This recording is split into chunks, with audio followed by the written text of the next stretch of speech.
Grabe, million sold na nga itong serum na to, kaya naman, nabudol na nga rin ang buleng. Kahapon ko to trinay guys, and masasabi ko na, kaya naman pala, ang dami talaga ng bumibili nito guys. Legit nga siya na, isang araw ko pa lang siya ginamit guys, pero nagustuhan ko na kagad siya. Nakaka-brighten nga, nakakaalis ng mga dark spot, kung meron kang mga acne marks, mga acne, mabilis daw matutuyo yung pimples mo.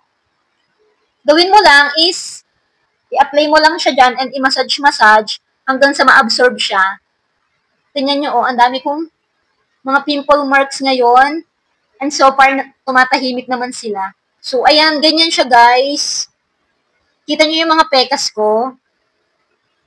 Marami talaga akong pekas. So, eto yung pimples ko. And natuyo naman siya kagad. Ito pa. Tapos eto. Sabi nila, nakakatuyo nga daw kagad to ng pimples. Nakaka-brighten kapag meron ka mga acne marks dyan or dark spot.